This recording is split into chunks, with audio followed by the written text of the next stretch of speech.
सम्पूर्ण एसी दिने भाइ बहिनीहरूलाई म यो भिडियो मार्फत शुभकामना दिन चाहन्छु। तपाईहरूको परीक्षाले मध्यनजर गर्दै स्वर्गदायी नगरपालिकाका सामुदायिक विद्यालयहरू जसको परीक्षा केन्द्र टाढा छ, ती विद्यार्थीलाई हामीले यातायात सेवा प्रदान गरेका छौँ। र ती विद्यालय जहाँबाट यातायातको पनि सम्भव थिएन, त्यस्ता विद्यालयका विद्यार्थीको लागि बस्नको व्यवस्था गरेका छौँ। यदि तपाईँ एसई दिँदै हुनुहुन्छ भने आफ्नो विद्यालयमा एकपटक सम्पर्क गर्नुहोला। सबै कुरा शिक्षकले तपाईँलाई बुझाइदिनुहुन्छ। हामीले शिक्षकसँग कुरा गरिसकेका छौँ।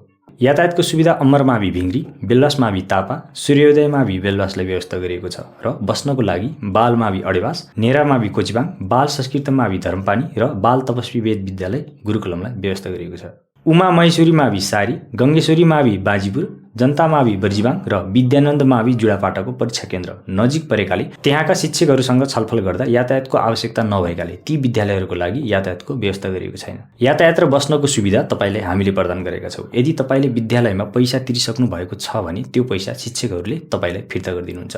शिक्षकको सम्पर्कमा रहनुहोला। परीक्षा राम्रोसँग दिनुहोला। तपाईँहरू यो देशको भविष्य हो। Best of lock.